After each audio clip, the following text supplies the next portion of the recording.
Thank you all for coming out to Revit Triangle. I'm Jeff Grabber, CAD Microsystems. For those of you who don't know me, we're the sponsors of the Revit Triangle user group here. And we sponsor 3 other user groups, one in Baltimore, which was just on Tuesday, one in Richmond, and one in Washington, D.C. So if you have any folks that you know in the business, other offices that are interested in coming to any of these user groups, please let them know that we got 4 of these cities that there's a user group every single month, actually 2 every month in each one of these cities. And the whole idea behind these user groups is to get people that are using the tools together so they can talk about issues they're having, how to move forward, and kind of have a community of folks that are like-minded people that are heading in the same direction. So tonight, and by the way, this user group, all the user groups are run by a board of advisors, and we have a few of them here. I don't know where they are. There's Laura Chetton, and we got Dave Butts and Dave, and so what happens is in the way that this all works is that we drive this through surveys. So we get a survey after the meeting. Please fill out the survey. It helps us understand what it is you'd like to see in these user groups. It's your group, not ours. We're just here to sponsor and bring the ideas to people in front of you. So if you see a good presenter at any conferences, if you know of anybody that has great presentations, then please let us know. That's really what fuels like the agenda for these groups, is to make sure that it's something that you want to take your time out and do.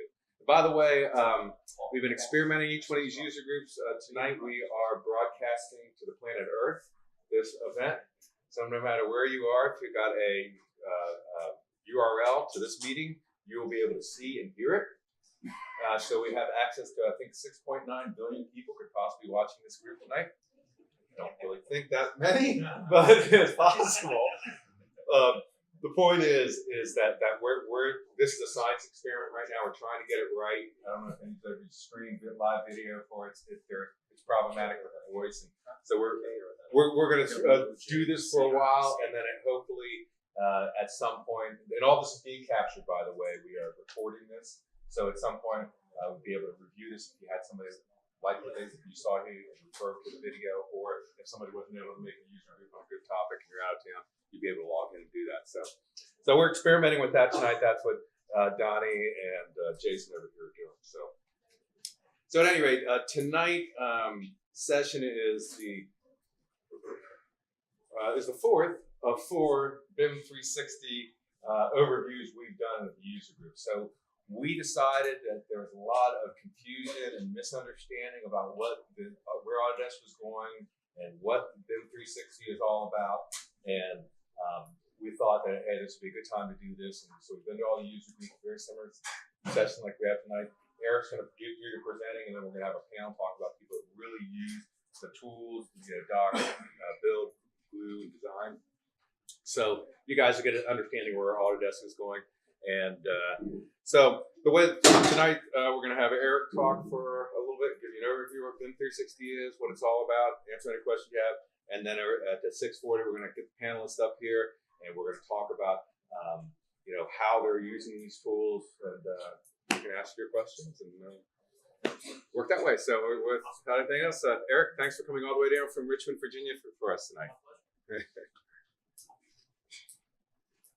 All right, thanks, Jeff. I don't know how many user group meetings you guys have been to, but I've been to a ton, and usually it's like a cold box of pizza in some room somewhere with a projector propped up on a few napkins or something, and CAD Micro really does this right. So thanks for that, and Ratio, thanks for the venue. It's a great space to have a meeting in. So my name's Eric Chappelle. I'm an AEC Solutions Advisor for Autodesk. I am based I work out of my home in the Richmond area, actually Ashland, if you're familiar with the area. And my job is basically to help our customers understand the software as they're purchasing or considering purchasing it, to help them determine whether it's for them, or to ask questions like, answer questions like, should I be using this particular product? So as Jeff mentioned, There's been a lot going on with BIM 360. Maybe some confusion.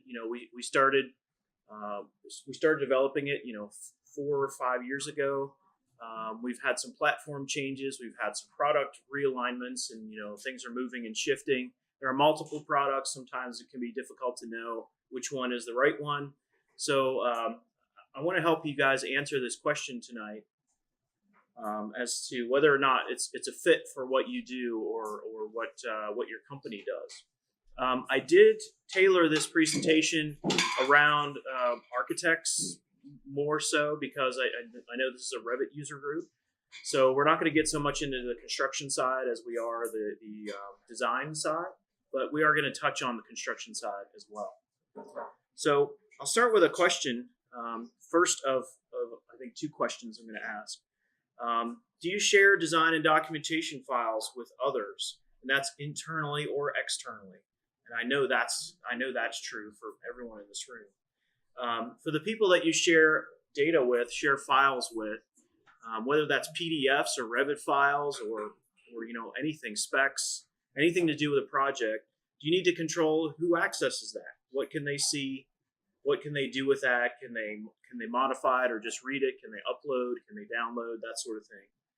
And finally, during your design or even construction process, do you need to create or address markups, comments about those designs? And if you answered yes to any of these questions, then the answer to the first question, should I use BIM 360, is also yes, because it has all of these capabilities. And this segment has to do with file sharing and collaboration.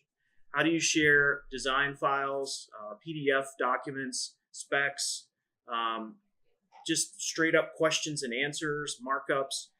How do you share and collaborate? Now,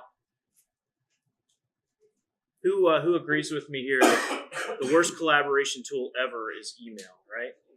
But it's also the one that we most often use. So, and for so many reasons, it's a horrible, horrible choice. We have limited file size. So, you end up exchanging some of your files in email, and then you try to attach that one that's too big. So now that one file needs to go up on Dropbox or whatever you're using. You don't have any security or access control. If you attach a file to an email and you send it to somebody, that could end up in anybody's hands, right? So there's no control.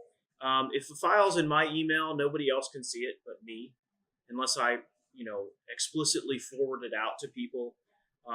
It's really difficult to track because we get so many emails a day. I don't know about you guys, but I literally get hundreds of emails a day. So, I've got hundreds of folders that they're all stored in, and I'm fairly organized with my inbox, and I still have trouble finding things. I know some people are not so organized. They've got 4,000 emails in their inbox. That just makes it even more difficult. And it's mixed in with all your other stuff. So your important project emails are mixed in with, emails from your significant other about, where you're going to eat dinner tomorrow night. So it makes it even harder to find that stuff. Now, if you have evolved past the point of using email for collaboration, then you may be looking at some of these other types of applications like FTP or some kind of general file sharing applications like OneDrive or Google Drive or Dropbox or Box. And these can do the trick as far as, especially if you've got a file that's too big to share by email, upload it to Dropbox and send somebody a link. That's nice. That's handy. But the problem with those applications is they're not built for you guys. They're not built for architects and engineers. So if you look at BIM 360, of course it is. It was built by Autodesk, built for the construction and building design industry. So for example, you can't open an RVT file natively in Dropbox in your browser, but with BIM 360 you can. That's because we built it that way. We built it to be able to open files like that.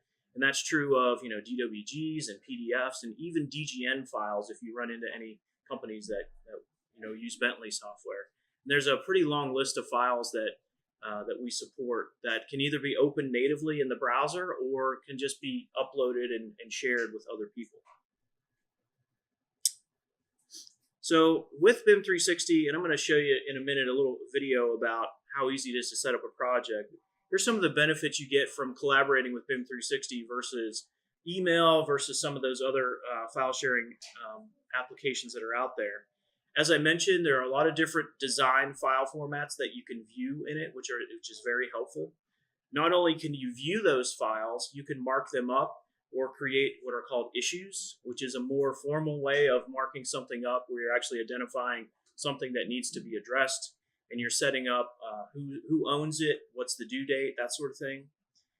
You've got the security. I'll show you security in a bit, where you can invite people into the project and determine folder by folder what level of access they have, or if they even have access at all, right? So it's affordable compared to other solutions that are out there. You might think, well, Autodesk, we charge an arm and a leg for everything, right? Well, it's not so with BIM 360. It's right on par with some of the other general file sharing apps that are out there, like Dropbox and things like that. We also have version control, where every time you upload a new version of a file, it saves the last version.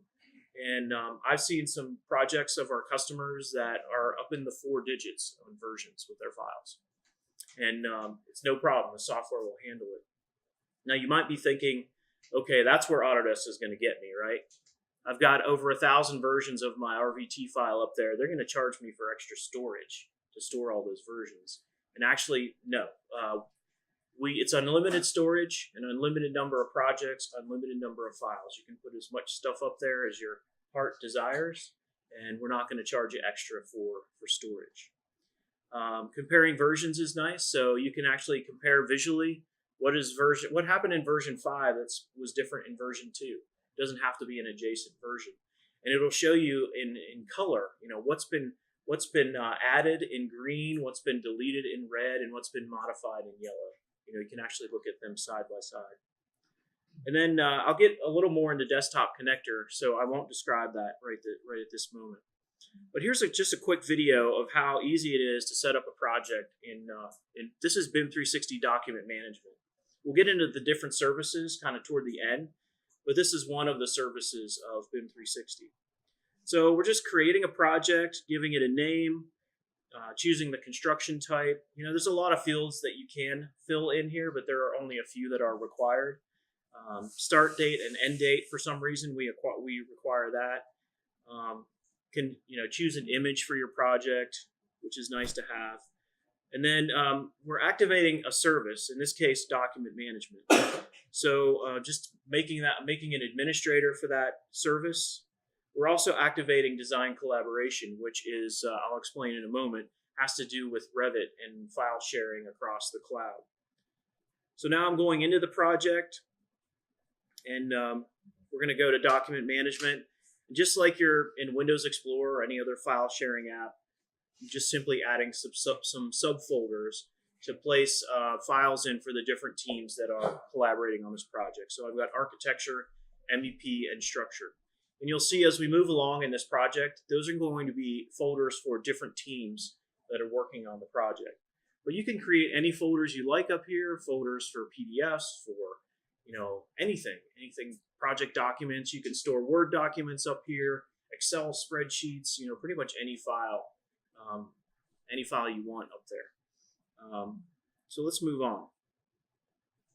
I mentioned the desktop connector. This is a virtual drive.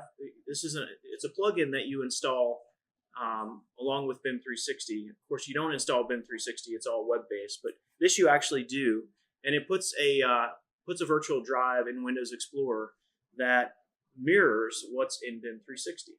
So, and that's what I'm illustrating here. This is the BIM 360 interface in a browser, and this is the same project structure in my Windows Explorer. And you can see that this is browsable. You can go in and see what files are in there. Right on your desktop, you can drag and drop files into here, and they'll automatically upload to BIM 360. You can go into a folder and double click an RVT file to open it from there, and it'll keep it synced up with the one in BIM 360. So it works just the same way that you would expect, like a Google Drive folder or a OneDrive or something like that. with one big exception. When you have Google Drive running in the background or OneDrive, it syncs everything. With this, we don't want you filling up your hard drive with the entire project. So it's only on demand. So if I double click an RVT file, the first time it'll pull it down to my hard drive and cache it somewhere, and then it'll open it and it'll keep it there and it'll keep it up to date. But all of the other files in the project, it won't download them automatically. It'll only download when I ask for them. So that's pretty handy. All right, so that's very simply the document management part. I don't go into a whole lot of depth with that because I think, if you've used any cloud-based file management, it's pretty much what you'd expect, except it's got extra tools and bells and whistles like markups and things like that are helpful for architects and engineers. So very powerful. Just the docs part or the document management part is very powerful. So let's talk about the usage of Revit and collaboration. So if you use Revit Server or C4R, anyone use Revit Server or collaboration for Revit? All right, good. Right. Yeah, and that's correct. C4R or collaboration for Revit is the older version of BIM 360 Design, which is what I'm about to tell you about. If you don't use those two, but you do need to collaborate on Revit models with others, either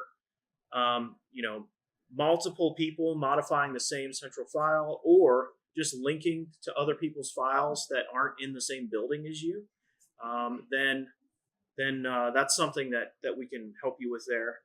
And then also, if you're just collaborating kind of generally with teams that are external to your company, because there's two parts to this, and I'll explain them to you. What I'm talking about is the design collaboration service, which comes with one of the modules of BIM 360, which is called BIM 360 Design. Now, that's one thing we're really good at confusing our customers, if you haven't noticed. But what we've done, before we unified the whole platform into one, which is what we refer to as the next gen set of BIM 360 products, these all used to be separate. So collaboration for Revit was its own thing. Glue was its own thing. Field was its own thing. And they had their own clouds, and they were completely separate and siloed. We brought them all into one BIM 360 platform, and what we did is embedded them inside of these individual products. So for example, BIM 360 Design is one of the modules of BIM 360. And one of the services that comes inside of BIM 360 Design is called Design Collaboration. BIM 360 Build is a product that plugs into the BIM 360 platform. Field Management is a service that is inside of BIM 360 Build. Project Management is a service inside of BIM 360 Build. So that's kind of how that's arranged. And I'll get more into that as we get to the end of the presentation. So what does BIM 360 Design give you? It gives you Revit cloud work sharing, which means you can put a central file in the cloud and multiple people can work on it. If you've never experienced Revit Server, it's the same thing. It's the same as Revit Server, but it's up in the cloud. You also get the document management part that I just talked about a few minutes ago. That's included with BIM 360 Design. And then we've got this other part called Design Collaboration, where it's for collaborating with teams that are outside of your organization. And some people even use it for teams inside their organization. Depends on how big the teams are or how big the company is and how much the teams trust each other is what it comes down to. So what we're going to do now is we're going to switch into design collaboration. And we're going to add teams based on those folders that were created in document management. It's all integrated together. Document management and design, they're all in the same platform, so they use each other's stuff. So we're using the folders that were created before to create teams. Now we're going to go add some people to the project. We're inviting, looks like 2 people to the project. That's pretty small. Usually you're going to invite, a lot more than that. But just to make it simple, we added Kelsey and we added Paula. And Thomas is the administrator, so he's naturally there. And now what we're doing is we're choosing which teams Kelsey and Paula are going to work on. So we're assigning them to either architecture or MEP or structure. I think we're not gonna address MEP right now and just stick with architecture and structure. Notice the permission levels. We can not only just invite them to the team, but also choose what level of access they have to the team folder. And this is just showing that the permission levels as they've been put in docs.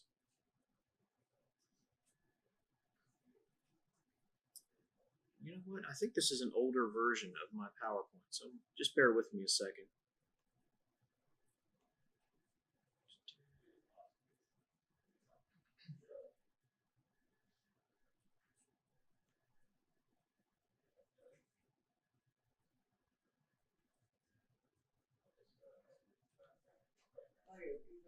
Sure. Permission levels you set up, those all, was there a specific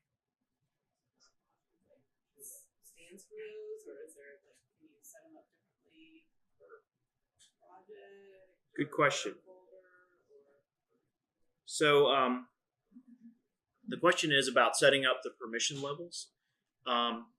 They can be set. Every project can have its own unique sets of people and permissions. So you can have a completely different group of people in one project than another, or there can be some overlap, which there probably is going to be.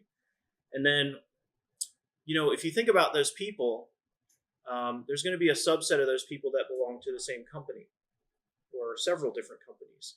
There are going to be subsets that are engineers and contractors and architects. So you can create what are called roles. So you can take a group of people and put them in the role called architect, or you can also, by assigning different people to the same company, they're automatically grouped together as well by company.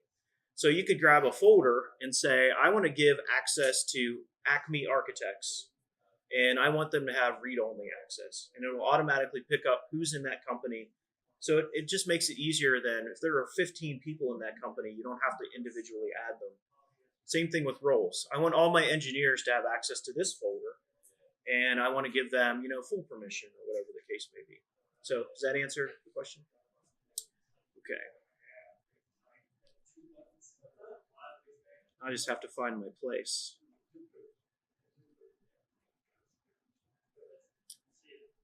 This is the one we just watched with adding the teams. So let's take a look at this one.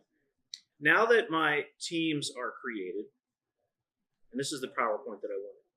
Now that my teams are created, and you kind of have to keep an eye on the roles that we're playing here in this demonstration. Right now, I'm the architect, okay? And I'm also the manager of the project in BIM 360. So I set up all the folders and set up access and decided who gets into what. Now I'm going to jump into Revit and publish my architectural model up to BIM 360. So that's what's going on now. First thing we're going to do is go into the publish settings and choose either create a set if we need to, and also choose which sets get published when I publish a model. So that's what's going on now. We're building a set, and we're going to include that new set as well as some others that were created previously. So once that's done, we hit collaborate. We tell it we want to send it to BIM 360. Notice that it browses the BIM 360 environment just like I'm saving a file on my hard drive or on the network. So it's really easy to understand what you're doing. And notice also that we're putting this Revit file, I'm the architect, and I'm putting this Revit file in the architecture team folder. All right, so that's where that got stored. That's going to become important later on. So now that the model's been published, I'm back in BIM 360, and I'm able to navigate and explore that model, not just in 3D, but the sheets are published. I can explore the sheets. I can explore different views. Whatever I chose to publish up to BIM 360, it's up here the way I intended. But as of right now, the only team that can see that is my team, my architecture team. So I've published the model, if someone from the structural team logged in, they wouldn't be able to see this model because I haven't shared it with them yet. And that's what I'm about to do here in this segment. So notice the timelines up here at the top. I'm losing a little bit of the left side of my screen, but there's one called shared and one called architecture. Architecture is my timeline, and you'll notice there's nothing on that timeline right now. What I'm going to do is I'm going to click the little plus sign on the right side, which is creating a package. I'm going to pick certain components of the set that I published and package it together and put it on my timeline, which makes it available to the other teams that are working in the project. You can see now there's a dark blue circle on my timeline. And now I'm just exploring the package that I submitted. So it's a subset of what I published, right? So you publish all this stuff because I'm the architecture team and I want to see everything. But then from that, I may choose a subset that I want to share out for the entire project team. Okay, so now we're going to switch roles. Now I am the structural person on the structural team. Notice the gold bar at the top. You can't see all the letters, but it actually says structure. So structure has its own timeline. And you can see the architecture timeline is now at the top. So when I log in as as part of the structural team, that's the view I see. It's different than what architecture sees. Architecture sees a filled in circle, which means that they already have access to the data. I see an empty circle as the structural engineer, which means architecture has submitted it, but I haven't yet consumed it. It's up there. They've offered it out to the team, but I haven't yet accepted it or pulled it into my world, let's say. So let's see how that works. So I'm on the structure team. I'm only seeing my own structural data right now, but then I notice up on the timeline that the architecture team has submitted a package. So I click on that and I consume it. What that will do is make it accessible to me, all right? Accessible to my team. So once that's consumed,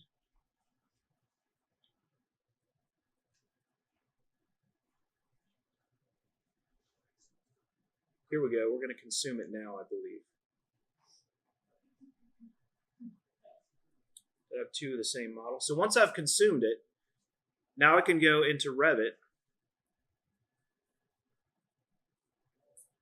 and watch where this file is located. I'm going to try to pause it at the right moment here. I'm going into my folder. So I didn't go to the architecture folder. I went into my own folder, structure. That's my team folder. In fact, if the permissions are set up like they typically are, I wouldn't even see the architecture folder when I browsed in Revit because I wouldn't be given access to it as an external structural team, right? I wouldn't even see it. I might only see the structure folder. I wouldn't even know that architecture existed up there. So I'm going to go into this consumed folder, and that is where that Revit file is stored that I consumed. And I'm going to link that in to my structural model. So now I've linked into a file that architecture shared with the project team kind of when they were ready to. All right. Contrast that with maybe live linking to a model that they're actively working on. We'll get to that in a little bit. So now that I've consumed that file and I'm back in BIM 360, when I go to the project model, I'm able to see both my stuff and the structural stuff. Or I'm sorry, my stuff, I'm structure now, so I'm seeing both together. Because architecture posted it up there and I consumed it. Now I have both items in my model. So that's the design collaboration part, where you're publishing models to share with the other design teams, and they're consuming them to incorporate them into their own designs. This demonstration is the cloud work sharing part. So this would be two or more people on the same team, right? Two architects, let's say. So this is you're going to see the image change up here. I didn't put my pictures up there for a reason. Just don't like to throw my pictures up randomly. But you're going to see two different architects here, me being one, and a guy named Paul is going to be the other one. And we're going to have a little design cloud battle, right? So I'm in a Revit model, and I've opened this from BIM 360, and I'm working on making these two rooms bigger. And I did it by shifting all the internal rooms over. Paul's going to open the same file. Okay, he opened the same file on the cloud that I did while I'm working on it. So this is all happening in real time, so to speak. And it, of course, lets him open it.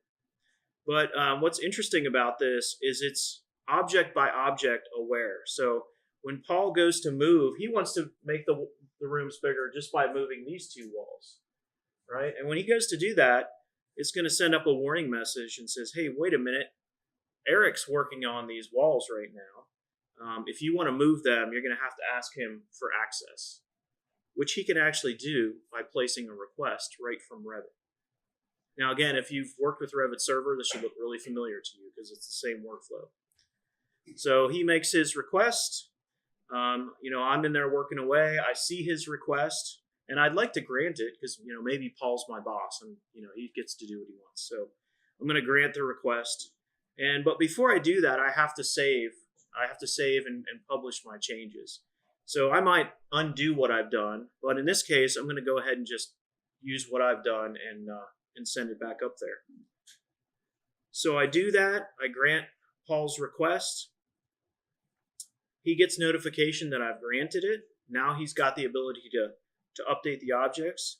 But before he can do that, he's going to have to download the latest changes or update with the latest changes. And you can see that the walls have moved over. So that's how that works. So what's important there is multiple people can work on the same Revit file, even if it's in the cloud, which means they can be at different offices, across the world from each other. And even if they try to modify the same wall by accident, there are safeguards in place where they're not going to overwrite each other's changes. It's going to recognize that things are checked out. So now we're going to take a look at change. I think this one's change visualization. So I'm the architecture team now. You can see it listed in the top left corner. And maybe I've made some design changes. We just saw some changes made there with moving some walls. And I want to put a new package out there for the other teams to be able to consume. So that's all I'm doing. I'm submitting a new package. I can choose, different things this time, or I can just use the exact same information. And once this is done, you'll see that there will be a second filled in circle on the timeline. And that represents a second package that's been submitted. All right, so before I do that, though, I want to see for my own information what has changed since the last package. And this is that change visualization I was talking about earlier, where, let me back up there.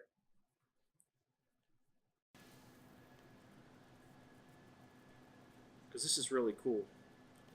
We actually have customers that use BIM 360. One of the first things they started using it for was change visualization, because they could see different versions of a file, see what's changed. Sometimes that's really hard to figure out. But here you can see this one's really simple because we only had 8 objects modified. But it will show you in green what's been added, in red what's been removed, and in yellow what's been modified. So here you can see the walls that were modified as a result of that edit that we made earlier. And when the entire thing is a different color. Oops. Lots of colors, so we can zoom in and try to pinpoint stuff. Yeah, you can zoom and navigate. Does it keep track of who made those changes? I want to say it does, but I'm not seeing it on here. On local hardware, or is it rendered in the cloud and then streamed down? Say that one more time. The browser visualization, does that require good, robust local hardware, or is it like rendered in the cloud? It's all rendered in the cloud. Okay. Yep. So you can even use it on a Yeah, yeah. It's not only can you use it on a tablet in a browser, but we also have a BIM 360 app for both Android and iOS, so it's even better there. So for the consumed models by like the structural engineer, would they be able to do the same kind of visualization on the architecture file? That's right, and that's really important. In fact, that's where it really means a lot. Is, and I'm kind of lost in my own videos here. Yeah, we're gonna see that. We're gonna see that in this video. So there's structure, right? I'm on the structural team, and I see that there's a new circle up there, right? Now, I know in the real world, the architecture team always tells the other teams the second they post something up there, right? I mean, communication's great, right? But let's just say, in case that didn't happen, the structural team sees the circle up there and like, hey, architecture posted a new package. What's that all about? So they can go in and check it out before ever consuming it. They can just click on that empty circle, which hasn't been consumed yet, click Explore, and then click Show Changes. And it's going to show them, okay, what did the architects do since the last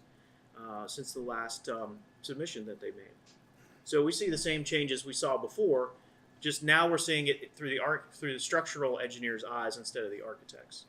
So once they see that, they're like, okay, that's good. Oh, and by the way, we can look at it in plan view as well as model view because it's all tied together. Is it auto-clouding now? Yep, it did the cloud automatically. So Artificial intelligence. that's right. And there's even a side-by-side view where you can pull up the plan and the model side by side, and as you zoom around in one, it zooms into the others. Because we all know we've got folks that like to look at models and folks that don't. So hopefully that answers your question. Yeah, if somebody has published a model, has submitted a package, then the other teams can see that stuff. So now, again, we're the structural engineer.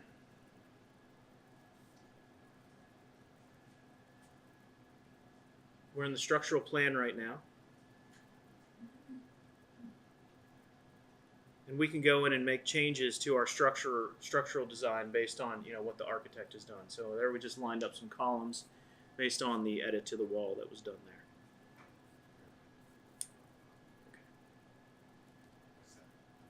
So I still have an old PowerPoint because I wasn't going to go over the field management stuff.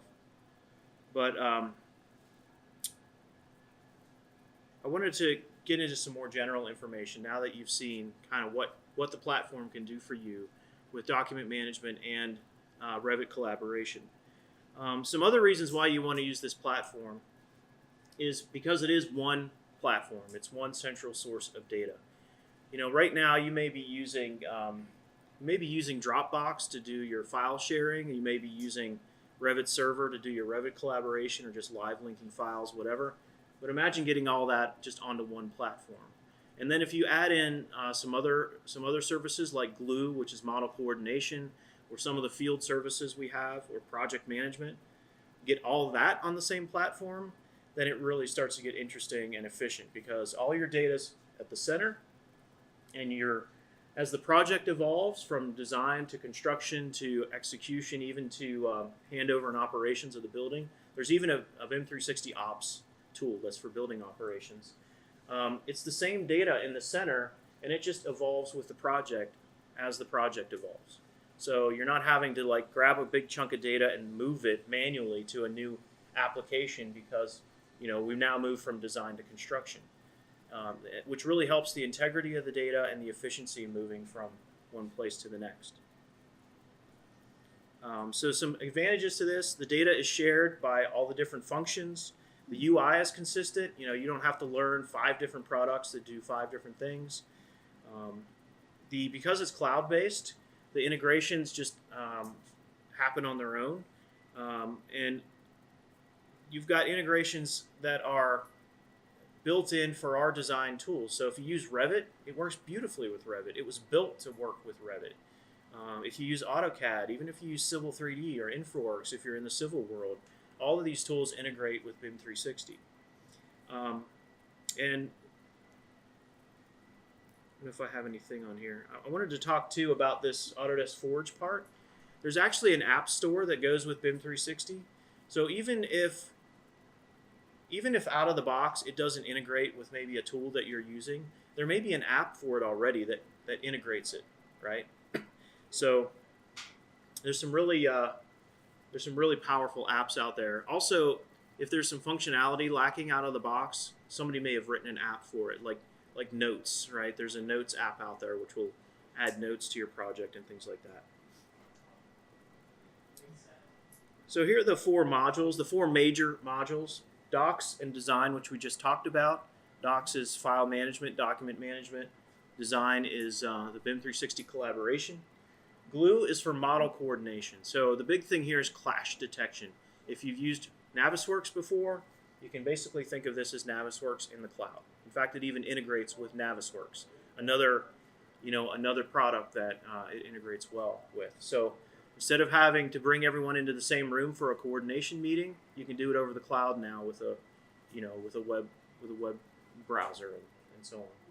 And then Build is more construction related, but we find that architects find it useful as well, because you're going out and doing inspections, you're collecting data in the field. So that's what Build's all about: checklists and gathering data in the field, creating your own custom checklists for your purposes, and getting that data. Here's just another look at the whole product stack. Again, Docs, Design, Glue, and Build. I know I had some discussions before the meeting started about some classic products. Remember, I mentioned that we had, kind of a previous version of all this stuff that was siloed, and that's what you're seeing in green here. So we had collaboration for Revit, C for R, BIM 360 Team, which was kind of the previous version of Docs, Glue, and Field. These were all on their own separate clouds, so to speak. And with the next gen products, we brought it all on the same platform, and you'll notice document management is across the bottom.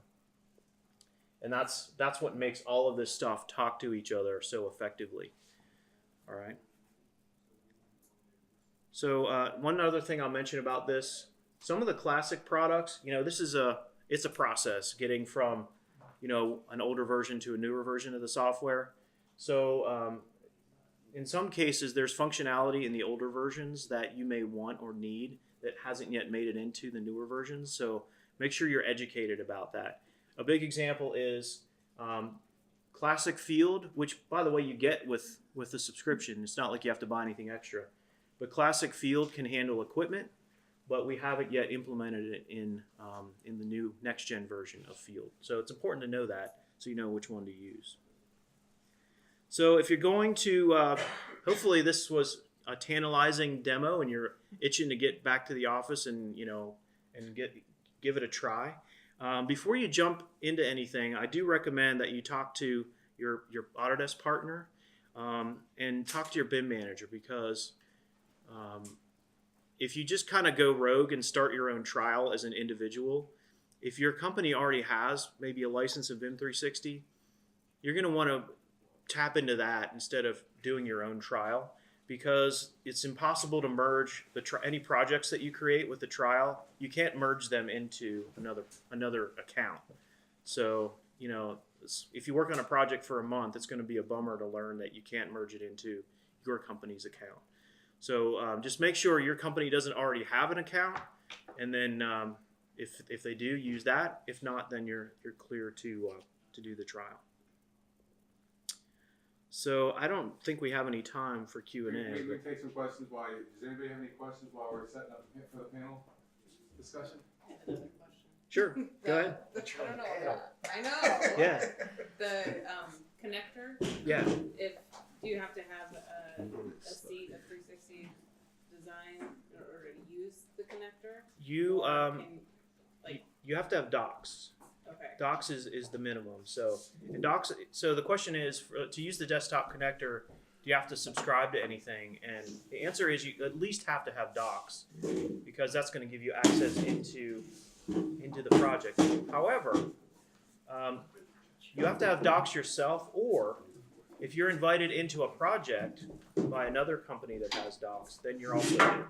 Because with Docs, the host person provides the seats or the licenses, right? Yeah. You're on the throne. I know. There you go. So yeah. And so we're gonna get so thank you, Eric. I really appreciate it. It was a great overview for some of you. May not be like this. We have 4 people that have graciously agreed to be panelists to talk about their use of some of these tools. And before I get into that, I just want to mention that that image that you see up there on the screen is really where Autodesk has bet the farm. Okay, and that means that it's in the cloud, folks. All right, they have put their dollars into these cloud tools. It's not every year it will get a little bit better and a little better. I know you try these cloud tools, but really listen to what these folks have to say about how they're using these tools, because I think that's really going to give you more informative than anything Autodesk can tell you. So anyway, why don't we start with you guys each introduce yourself and tell what company you are and what tools you use there. I'm Brian King. I'm with Rogers Builders. I'm the integrated construction manager. We're a Carolina-based contractor. We're headquartered in Charlotte. We got an office here in Raleigh.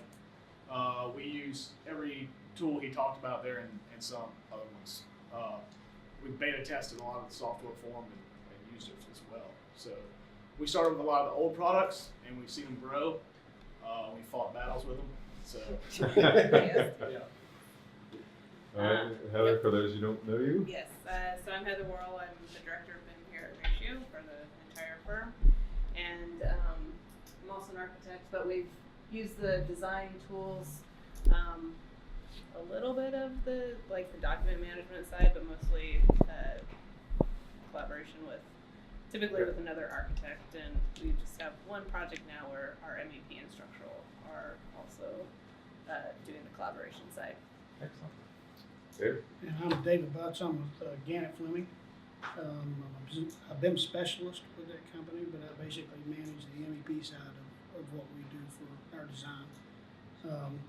We are using BIM 360 design pretty extensively, but we went through that learning curve. We started with C4 and everything else and Revit server. And we're and we do a lot of MEP. Yeah, thank God that's not right. But we actually are expanding our usage in the company and adding licenses, and now the scary part is happening because our project managers are starting to use the software along with all of our engineers, so it's a little scary right now, but we're getting there. So. All right, and Chetan? I'm Chetan Padar with DBR Construction. Pretty much same story to tell as Brian. Work extensively with Autodesk, testing and breaking their products and having the same battles that Brian probably has had. We know each other, even though we're competing companies, and we actually joint venture some together. So we have same stories. We have a lot of the same stories, I'm sure. All right, so why don't we just get this started with you all? And Brian, you and Chetan obviously are in the construction world, and David, you and Heather in the design world. I'm just curious, is there any do you use the BIM 360, like the docs tools with designers, or is it all packages that are sent to you and vice versa? Do you share that with contractors, or is that a thing at all? I know you share on the design team, but do you have examples? I mean, I was just sitting here listening to the conversations. I'm thinking to myself that, boy, this would be a great way to not have a deliverable, but have another way for people to access the data. So the answer to is yes. I will say that even though Eric's in the room, I'm not afraid to say anything about Autodesk. Don't let that hold you. But I'll say I'm also not selling Autodesk, but I will tell you that from a collaboration standpoint, and if you probably some of y'all have heard Procore, Newform, all those tools. This is by far the best collaborative product that's out there, and it does have a lot of hiccups, in my opinion, that they're working on.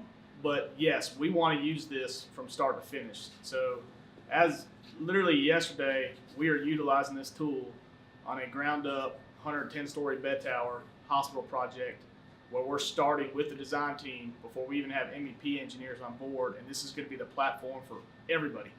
And what I mean by that is we'll have 300 people in this. No matter what you're using, this is where information is. This is models, this is information, this is your meeting minutes, everything. One collaborative platform, one team. We're basically saying, I'm no longer working for Rogers, you're no longer working for your architecture firm, you're no longer working for your trade contractor firm. we're all together as one team in this.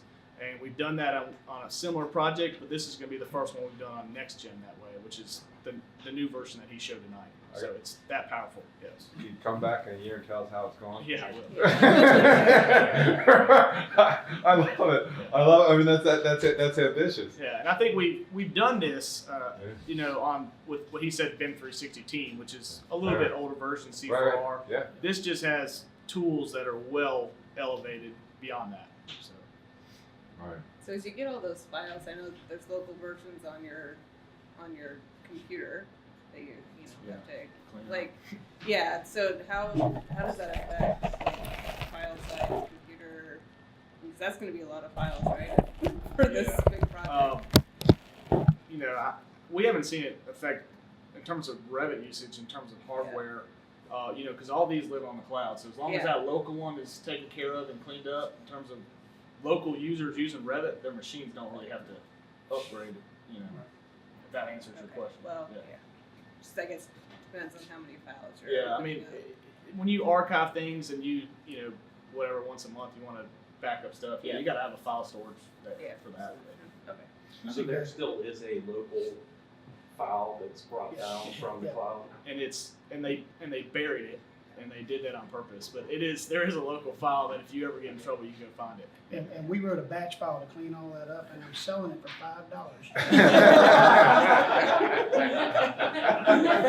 Well, the funny part about all this is that we're in the middle of this culture change, because we have a lot of older engineers, a lot of older architects that are used to local area networks. And when we start talking to them about the single source of truth, we start talking to them about Forge as a platform, the problem we run across is that we have a culture where everybody's looking down at the documents right now.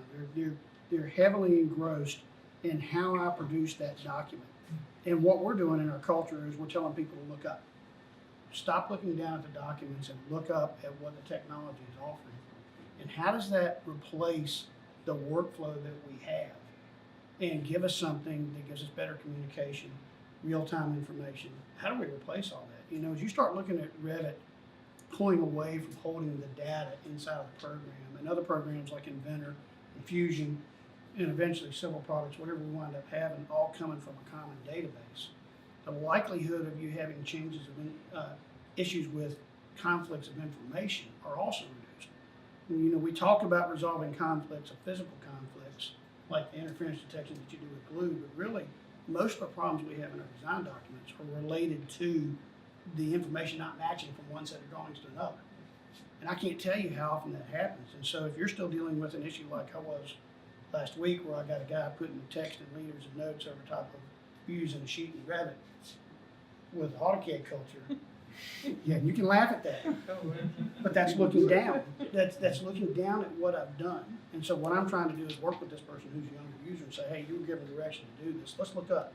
Let's look at what you can do with the tool now, and why you do things the way you do it in Revit, and how this stuff helps out from start to finish of a project. That's what we're really looking at. And this gives us that single source of truth that we need to do this.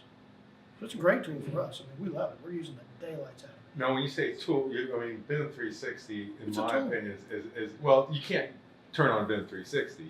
No. Well, I mean, you do 360 design or docs or glue or field. Let me or field. rephrase that. The workflow. The workflow. It's a series of tools within a workflow. Okay, so what I think what I'm hearing you saying is the workflow of collaboration that you get with this tool Right. Exactly. is it's very powerful for you. And the nice thing about it is we do a lot of water and wastewater and transportation. We do a lot of big projects. We do a lot of small projects. And what's fascinating to me is to see a project manager reach that awareness to say, I can go into a project meeting with these tools and instantly communicate information, transmit changes back to the design team, and do that from an iPad, do that from my phone. That's the thing that... Are they doing that? That's, They're seriously our guys doing do that. We have some project managers that do that right now. And when you get to New York City and you're trying to compete in that environment... Yeah, right, New York Minute. Yeah, these guys, man, they love us when we get up there, because then they can see that and we see the real-time changes. That actually helps you win work, because it shows how you're willing to take the step to the next level. Yeah, the big model viewer, or basically what you were asking about, the model in the cloud. I mean, you're talking, 200, 300 people involved in a project from start to finish. maybe 30 of them are using Revit. And now anybody has the ability to go look at the model, navigate the model. Yes, it takes training, but that ability is talking about to access it. You know, it's finally, before I refer back to a lot of 360 Field. We started with that 10 years ago. We had no access on the iPhone. That was a big problem. You know, they got access on the iPad, so now I can do document management on my phone, iPhone or Android. That was a huge hurdle to come across. So you get a lot of those tools that you've never had, and you know, from a construction standpoint, we're going to have people from now until I'm way gone that are going to continue to want to see a 2D document.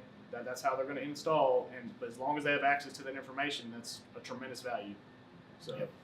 How about you, Chet? Do you have any thought? I think, pretty much, what Brian said, the biggest sort of challenge we see is design teams not having the trust to let your CMs be a part of this workflow, right? So, we get access to BIM 360, for a project, but then, we see two things. One, the architecture team does not understand the consume and, publish package workflow. Right? Yeah, they're so architects. So they're still using it. So they're still using it like a. I'll get you our desk and shoot back again. So you get the model in the cloud, but that's where it stops, right? Right. And we have to sort of push them. It's like, hey, there's this really awesome workflow where you need to, just the way Eric showed the timeline, right? You have the architects as a timeline. You have structure. There should be a construction manager as a timeline. So we start to see those packages. And now we can do the same sort of version control and stuff like that. So what's happening is internally, I'm creating my own BIM 360 project. I'm taking those documents which are traditionally sent by new form or still on BIM 360 wherever. I'm just pulling it down, and then I'm creating my own packages to do the same workflow, which should have been automatic in the first place. Right. So if the workflow is defined from the beginning, the designer could have just handed off a URL and a password and said, "Here you go. This is all set up with all the stuff you need." Right. But is that happening in any of your worlds? More frequently than it has in the past. And it's actually occurring on a faster basis than we thought it would. I mean, the biggest problem we had still is that it's this culture issue with us. We have a lot of older engineers, older designers, that if you take away their email, you'd think their life was coming to an end. And now that we have this ability to share information faster through those links, but one of the things that's really nice about this, you made the comment, you only have 30 or 40 people working in Revit. Well, you know how many engineers come up to me and say, well, I need access to Revit so I can review this stuff. And we're like, no, you don't. You don't need access to Revit. You need access to BIM 360 design. You need to be able to go in and look at the tools and make your comments and markups in there. So this awareness of what the tools are is what we're working on, is how do we make sure our staff is technology aware. That's a big challenge. Yeah, Autodesk isn't helping with any naming conventions. No, no. No. Yeah, this is where it started with, it was 360 Docs, then they called it BIM 360 Docs, now it's called Document Management. We had a running joke. But it's also next gen. Yeah, we had a running joke. If you went to sleep one night and you woke up, Autodesk would rename it. So a lot of the products they have. So. But yeah, it does make it confusing, but I think they've got it now ironed out, luckily. So awareness seems to be the church. Anybody have any questions, by the way? I have a question.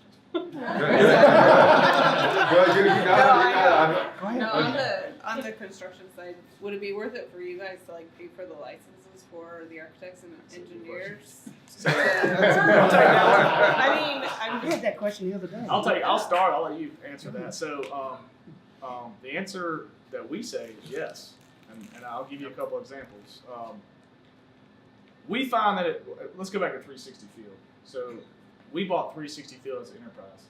It was a value to us to put as many people into that software as possible. And that's old. We're a 300 person construction company. At one point in time, we were the largest users of 360 Field on the East Coast, which means we had 300 people in our company, yet we had 5,000 people in that software, which means that's engineers, architects, trade contractors, owners, just using that for punch lists and things out in the field. So we've taken that approach kind of with what we look at C4R. We have a couple of owners that are kind of progressive and saying, hey, we're going to own the licenses of C4R. we're going to build this collaborative team, and we're going to give you those C4R licenses to make sure this all works together. We've taken that same approach. We don't own as many, so we have on certain projects, depending on how collaborative we want to be, we own the C4R licenses. We don't own Revit. And everybody we work with, which is a value for C4R, is saying, hey, we'll give you the license of C4R to however long we want to use it on the project, and then we'll take it back and share it. Because, so y'all know, my background is I'm an architect. I'm a registered architect. Recovering architect. Recovering architect. if when C4R came out and the power that it offers, if I was owning my own architecture firm, I'm buying C4R, and then I'm either making my consultants use it or I'm telling them whatever they're going to have to own. And I think we're just going to continue to see that as it goes forward. So, as right now, we decided we'd buy the licenses and share them until, as you said, as more and more people get on this, it's not going to be an issue. It's no different than when Revit came out and everyone's like, hold on a minute. It's just, hand drafted AutoCAD. I don't want to do it. AutoCAD, Revit. I don't want to do it. Everybody's doing it. It's going to be the same. It'll be the same thing. I want the names of those owners you said. Yeah. What's your response? Question? I'm sorry. Oh. Yeah, you guys have a good chat. So I'm from a multidisciplinary firm in Midwest, and we are almost 400 engineers and architects. We use a Revit server for collaboration in our Revit, and we use New Forma. We are very deeply in New Forma for file exchange, archiving, etc. How would you convince me? Of course, you aren't paid by Autodesk. That's why I want to hear your critical. If you would convince me to actually drop, if there is any software we could drop, we are using, Bluebeam, New Forma, everything. Don't get rid of Bluebeam. Yeah, don't get rid of it. Yeah, but if we buy X number of licenses for $200,000 a year, then it would start to be problematic if we start adding the cost on top of what we already are paying for. So I'm trying to look critically at what can we get rid of in lieu of Win 360 platform. Let me take this one for you, and I'll tell you. So David, I just want to make sure everybody in the room heard it, because I was having a little difficulty hearing your voice, but I'm hard of hearing. I just want to make sure that we got that right. You're asking what products could get rid of using BIM 360 Yes. tools, in Yes. essence, like Or what even what why. what does it replace? Even why? Because you said you had New Forma, right? And you were using Revit, the old Revit server, Yes. which, let me put it, we're 2,400 people now. And we are 67 offices as of last week. And so we have the same dilemma. It's a major investment for us. And we're also a multi-product house. We also use that other B product as well too. And so we face that question every day. It's like, where do we need to be aligning our tools with the project and the work that we're doing? And so I see more of a press on the facilities and the water design side, because that's where our Revit core users are. But one of the reasons why we didn't stay on Revit Server is because we're trying to do that same look down, look up thing. Is Revit Server something that's going to continue to be supported, and the workflow can continue to be supported? Because when you talk about a Revit Server environment, you're still talking about something behind somebody's firewall, and that person owns that server. BIM 360 isn't behind that server; it's at Amazon. Yes. It's at a large, well-secured location. Which where is an issue for it's- many customers that we have, which Especially- don't like sending their files to the cloud. Right, especially if you have security issues. I remember in the last 3 years, we've had a major change in IT structure in our company. One of the reasons why that change was made is that our old IT structure couldn't address security issues in the cloud, and they wouldn't address it because they kept saying, oh, there's no security. But once we started investigating this and learning how these tools worked, there were two things that kind of brought us into BIM 360. One, it's one place. It's one tool, it's one developer. Yes. And that made a big difference for us, because if I have a problem, I'm going to Autodesk. When I was with Cadre, one of the things that made us a success is that we did everything. We sold the software, we did the training, we did the networks, we did the hardware, we did everything. And it made us really successful, because if somebody had a problem, they came to one person. And it's the same issue. So if you're working with New Forma, and you're working with Revit, and you're working with all these different developers, all of a sudden it becomes this. when something breaks. Everybody's pointing fingers at the other person and saying, how can I get this to work? If BIM 360 breaks, I'm making one phone call. I'm making one post. You know, that's where we're going with it. Now, with that being said, we've been involved in development too. We've looked at all these different programs and how they work. And the workflow, like you said, the workflow is the best that's out there on the market. And the way they're structuring it. So even though I may still have users on the outside that are using different tools, they might be doing something in their house. And by the way, we do the same thing. If we have somebody we want to be on BIM 360, we'll buy their license for them, you know, because it's that important to us. But it's an investment in an infrastructure is what you're doing. I think Forge's platform as a service, isn't that what it is? Yeah. So that's what we're looking at this. We're looking at the whole Forge platform as a service as our design workflow and tools. And that's one of the things that we're investigating heavily. But BIM 360 is the door that opens up all of that. I'll say, I won't speak for Chetan, but I bet he's in the same boat as contractors. Whatever the designer came to us, if they use Newforma, we'll use it. If they want to use that, we use it. That's kind of how we've always kind of, you know, we've had to be multifaceted. Procore is probably the biggest competitor. It does some things better than this right now. PlanGrid from a mobile application was better than 360 Field. Funny how they bought it. There's stuff out there better. However, there's one uniting factor, and again, I'm not a salesperson for Autodesk, that unites this product. And that one thing that anything didn't have was the integration of a model, which is why 10 years ago we decided that even though 360 Field was not a superior product, we were going to continue to use it. And Revit and AutoCAD are not going anywhere. And like you said, your company Midwest using Revit. Everybody's using Revit. Everybody, there's, you know, Bentley is probably a small market share. Well, they finally figured out with Revit the integration of all these pieces coming together. You've got to really go back and start looking at, you know, Newforma and Procore, because as we talked about here, from a collaborative environment, which we're going to continue to see more and more, where like that project I talked about, we're coming on board day one and we're saying, look, we're going to figure this out as a team. This kind of software is going to dominate over some of those other softwares. It's just so. The flip side of the story is that you've got to realize that BIM 360 is very much in development. Yeah. Right? So on one of the slides that Eric had shown, there are a lot of modules that say preview, but still being developed. Right? Right. So often what happens is you get a user that's using Newforma, and like it's a big product. You know, every piece in Newforma just works, right? But then you know, it's siloed. It's just doing that one thing, but it's doing it right. And that's you don't have to convince me. right. And that's the problem, right? So where tomorrow, you know, when BIM 360 matures, it's going to tie everything together, and it will, you know, you're not jumping through hoops with each of these things. So when you introduce, you know, BIM 360 to, you know, a new user, that's their always gripe. It's like, hey, you know, grand idea, but shit doesn't work, right? And so you got to sort of convince them along that, yeah, someday it's going to work. What's really stopping us, we don't share our files externally all that often. And that would be the biggest selling point in this, you know, for our company. If we start. But funny enough, like I've heard this story from an architectural firm where they did not share files externally. There was all internal collaboration. But going to this platform allowed people to connect from home and work, you know, collaboratively when they're elsewhere. So, you know, they saw a huge uptick in productivity. Like people would just connect from home, spend whatever 10, 15 minutes they wanted to do, and just, you know, get those things done. Or a snow day comes along, or Lake County decides to close schools for an entire week.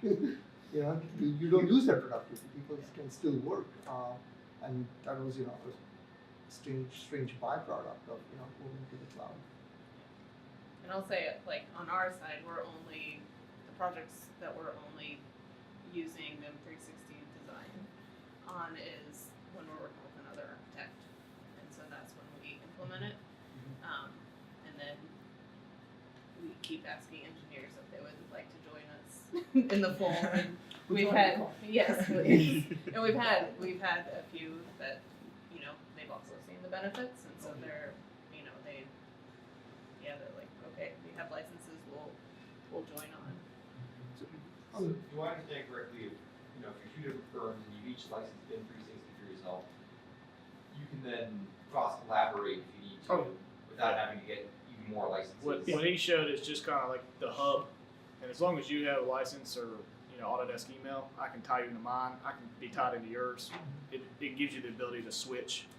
So Yeah. I can, Chet gives me access to his. I can just say, hey, I want to go on DBR's hub and work in there. He can give me access to one project or 15. It don't matter. Yeah, your license is to access the BIM 360 tools regardless of where it's hosted. And so we have a license, and we do this on a regular basis. We will bring architect. We just were setting this up yesterday. I actually had more people on a project from an outside firm than I had internally. That was a little bit weird, but again, we were managing, we were lead on the project, and so we had this whole architecture and MEP team coming in that we got a list of emails, and we got some automation that set this stuff up for us in the program now that sets all the users up automatically. It's really nice. But we got some really we get some really big projects with a lot of users, and so having everybody being able to access that cloud, they don't have to have a separate license because they're working with client A or client B. It's BIM 360 design. That's it. It's what the license is, and that's I think is one of the things that when we look at products like ProjectWise and we look at New Foreman and we look at other products like that and how it's licensed and how it's used, that just makes it a lot simpler for us. Because I can give one person a license and then they're still using their own design tools. It doesn't matter. They still use their own tools. They can still use AutoCAD. They can still use Revit. They can still use Bentley or whoever else that they're using. And How many people were in that project? How many users did you add? I think today we added 22, and we did it in about probably 20, 30 seconds.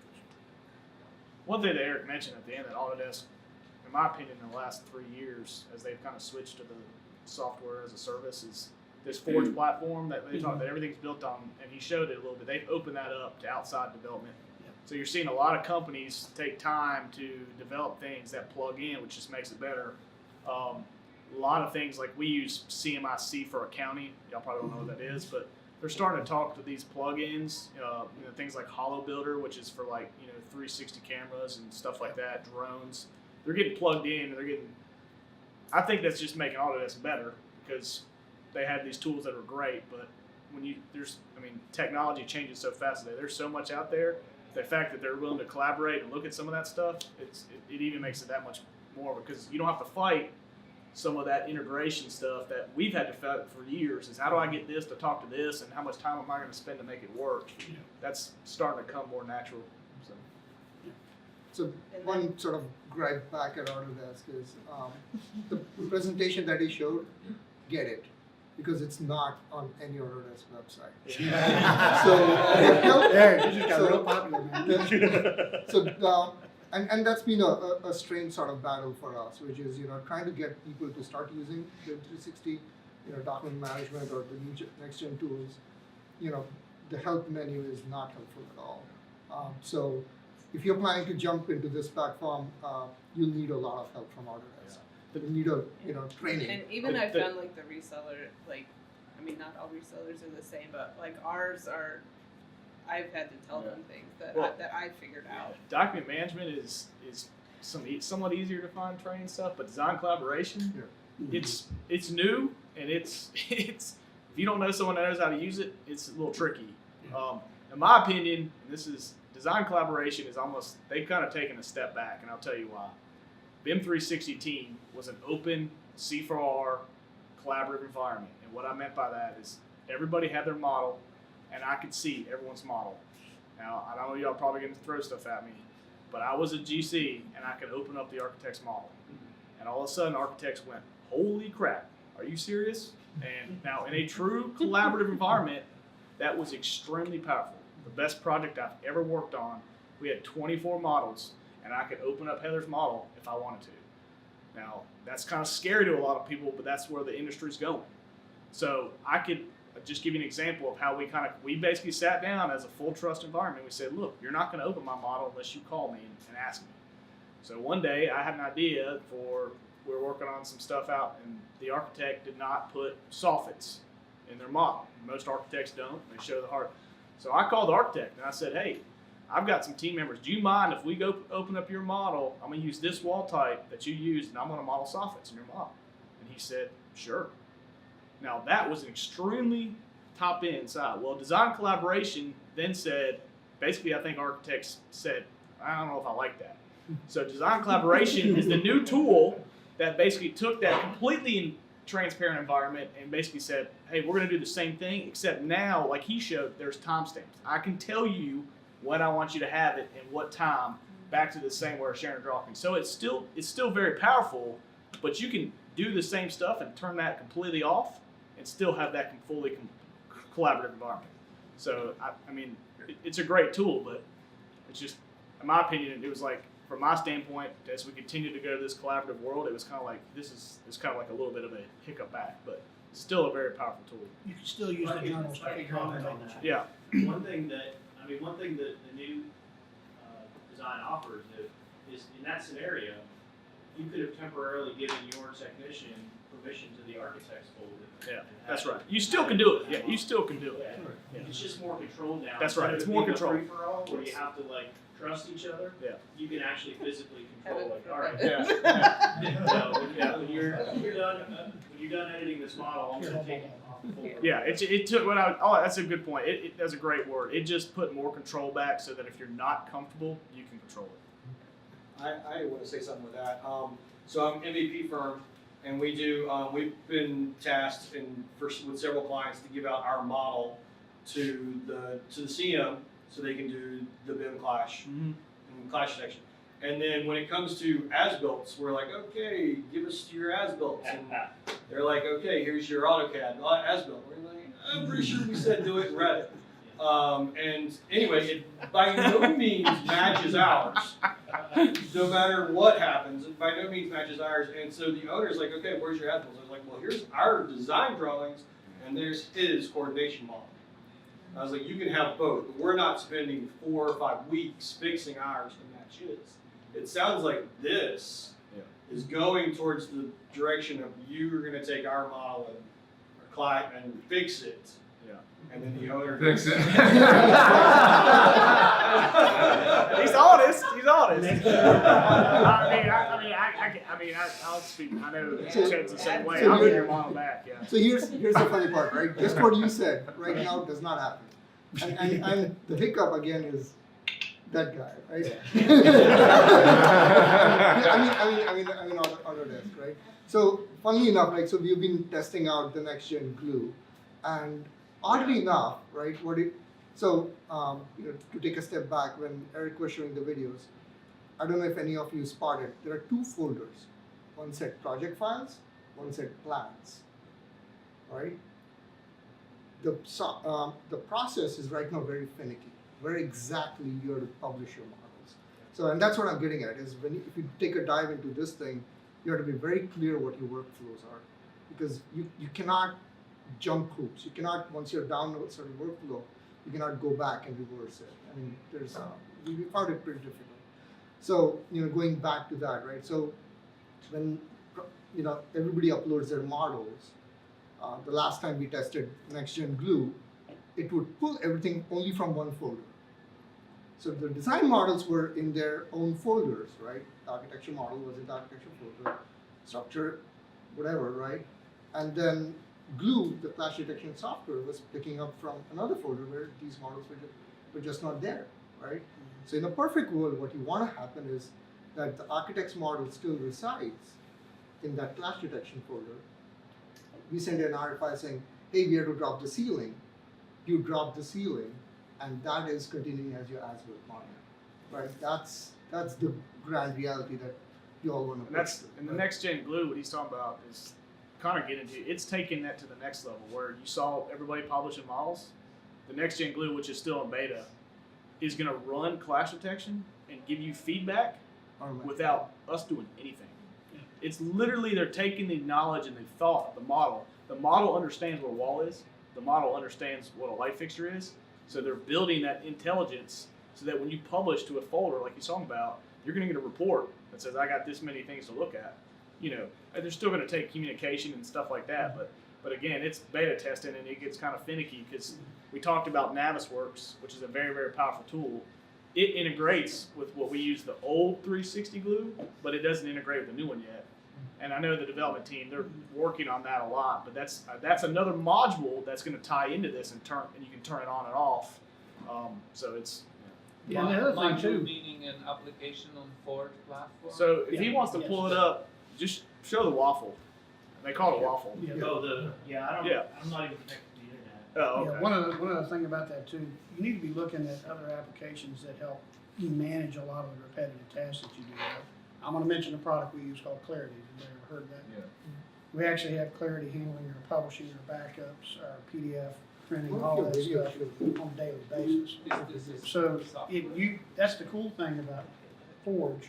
I'll talk about that later, but when you start talking about Forge platform and integration of this, people are actually starting to say, hey, I can put this tool in here to help solve that problem he's having about ownership, because what if somebody gets into that file and screws it up? Because if you don't have those kinds of tools to provide your own protection and your own backup and your own security, you can get in trouble in a hurry. And so that's one of the reasons why we made the investment in that software, is because it gave us that capability, and it's automated, which is the cool part. I don't have to have a user sitting there pushing buttons to do all this backup, because you know how easy it is to take a whole project out of the cloud right now. Right? It's This is tedious. one of the reasons why I'm trying to explain that, going through BIM 360 is a good thing, because then it will take a lot of work off of BIM coordinators' plates. Even archiving model, it takes time. It just spins there, forever or whatever. You download it, you have to detach it, audit, do all kinds of things. And if there is any application that you're mentioning that will do it for you, I would go even further, and I see that it might happen in the future, because why not? Is that if there is any way to actually live analyze the model health, instead of having a BIM coordinator going through, even Power BI visualization, exports through Excel, etc. Get on. To see that. Now you get now you Get get on serious. 2019. And that is why Autodesk created the Forge platform. Yeah. The Revit database was never ever meant to do what it's doing. No, these it's days. not. No It way. was never ever meant to do it. When they originally designed it, they designed it so it would create drawings, Houses. not deal with data like it is. So large models were very, very problematic. Autodesk had to make a really tough decision. And the decision was, So, by the way, you can't really see it on the screen, but the little 9 dots at the top is called a waffle. If anybody wants to learn something interesting and dumb today. I didn't know that. Yeah, that's the waffle. So there's all the things you turn on. So what we were just talking about, which she doesn't even, it's not even turned on, but like see where it says, that was a preview, that's a beta one. There's model collaboration. So all these are modules that in your hub, you can turn on and off as you want to turn them on and off based on the project. And the most powerful one, which David was starting to allude to, is this is data. So for years, we've been screaming for all this. I told you we have 5,000 users. I want to know how good someone is at closing issues across every one of my projects. So what they've started to do is another one called Insight that will capture data Yeah. across your entire database. So from a field standpoint, we use it for quality control. I can go in and say, this electrician has more issues than anyone in the state of North Carolina. I need to go tackle that. That's extremely powerful when you get to kind of wrap up all that data and bring it back to executive level. So The Insight. term Insight. insight Insight. again, Yeah. Oh, yeah. like Yeah. They called it IQ. They called it IQ. They Yeah, called it Insight. Insight. Yeah, there's Insight 360. Don't get that confused. so, by the way, I'm gonna do a little time check at 7:18 right now. We've gone 3 minutes over. I want to be cognizant of everybody's time.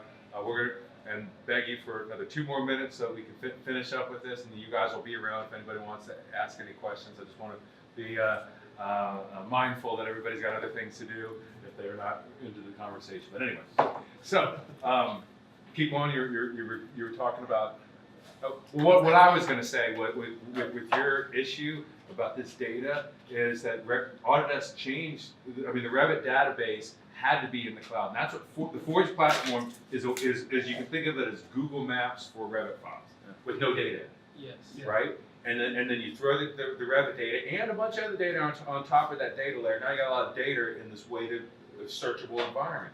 The power, which these guys are talking about, is that it's instant. You're getting millions of processors and soon artificial intelligence to tell you that your duct is interfering with the steel structure, or that there's a problem with the model constructability, right? This is going to happen.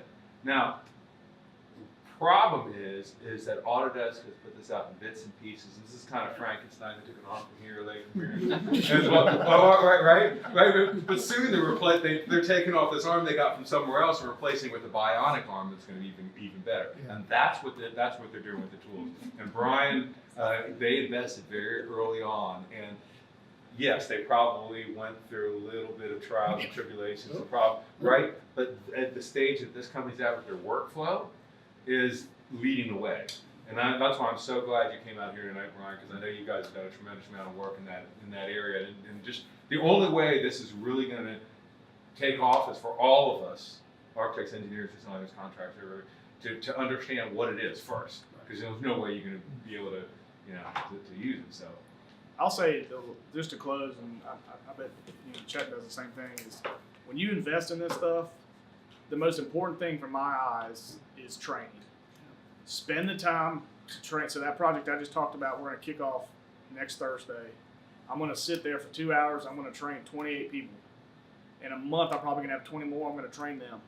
And I'm going to continue to train until everybody's comfortable with this as the platform. And that's the most important thing. So we spend time, we build projects in the cloud that are called training projects.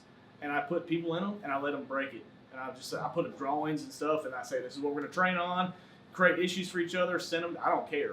But invest, if you're going to do this, I mean, these guys are great, that's what they're there for, to help with the training, train on it, and then make sure someone's good at training, and then make sure you're going to do it again, and that's probably the most important thing to get it involved and get it working in your company.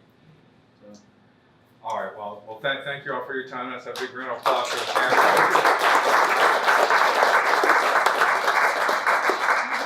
Everybody's going to be receiving an email after this asking you to fill out a survey. Please take the 2 or 5 minutes. Top of the head stuff, whatever you like to see, please put that in there. That's how we decide what these user groups are going to be, the agendas are going to be, and then we'll see you again in March. All right, thanks. Thank you. Thank you.